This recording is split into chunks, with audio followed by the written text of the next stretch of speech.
Can I call you back? I'm literally pressing the record button on YouTube Oh, video. no problem. Yeah. Okay. Yep. I love you. Love you too. Okay, baby. I think it's completely natural in our sometimes old world mindsets that we adopted of creation to want everything to be downright amazing or perfection. Why wouldn't you want to sit down in a version of a studio and create the best work ever 24/7? I've been recently inspired to create this film to speak more about how the proverbial journey about honestly, transparently showing up is more important than the impossible feat of creating the idea of perfect work. And why we cannot be perfect every single day, but we must continue to make creations publicly. Contrary to popular belief, I don't think I actually love every single song that I've ever made. And there are definitely songs that I've created that I love that weren't everyone else's favorite song.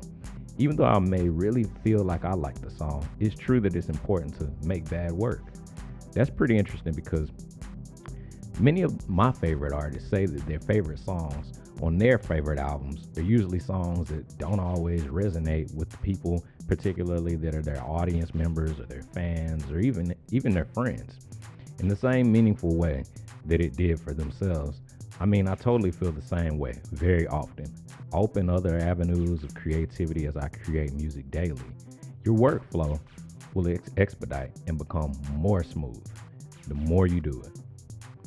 But the question is what's stopping you?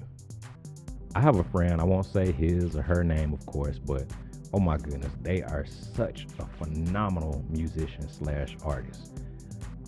Said artist thinks that they could completely be a famous artist, but said artist never releases any art because of various reasons. They need this particular equipment and don't know this particular production tool.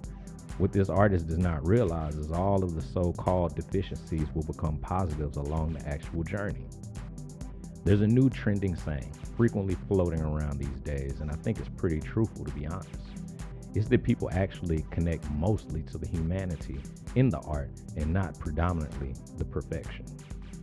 The truth is that the only way to surface to the top of the stream or to be visible in the world of algorithmic equations is to increase your chances for visibility. And in order to be visible, you'd have to actually show yourself. The nature of familiarity is also something worth mentioning because most people are so used to themselves that you forget that in your span of experience, you actually rank higher in your skill set than your average Joes anyway. I'm not saying that you can't be an average Joe, but what I am saying is that even an individual who studies a few YouTube videos is more skillful at times than someone who perhaps is more of a consumer. You're so familiar with yourself that no matter how much you learn, you will always feel the need to learn more. Because your new genius constantly becomes a new square one, like a moving target. Take Michael Jordan, for example. He's looked at as the best basketball player in the world, but he's probably constantly improving himself because good enough for us will never be good enough for him. But imagine if he never attempted to play until he was good enough for him. You get the point. At least I hope you do. You got to make the work even though it might feel as though it's not. It's not ready. It's actually not so much about the work as you think it is. It's actually more about what the work does for your character and for the world around you. As you make things, people around you are going to be inspired to create by virtue of the fact that you merely took action in your day to carve out time for creativity. Creativity is a discipline, and it will utterly build your community with the logs of encouragement.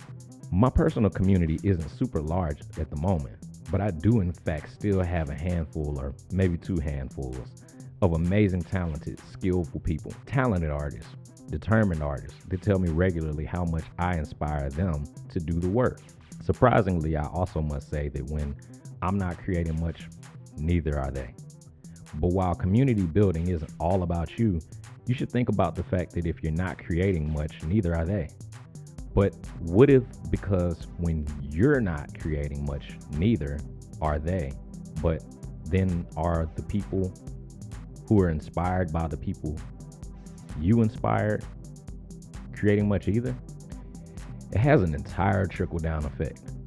When we don't do the work that we're supposed to be doing because of that whole perfection imposter syndrome stuff, what it really boils down to is the fact that it's not really about us. And when we think it is, we don't make anything because none of us are perfect. So if we look hard enough, we can find anything wrong with anybody, especially ourselves, because who else would know us better besides our cat?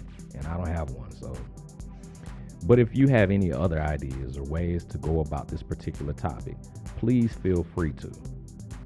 I've enjoyed philosophy and thinking about life for a long time, and I don't think this is something that we talk about much. So I'm glad to continue opening the floor up for the subject in the space of art and music.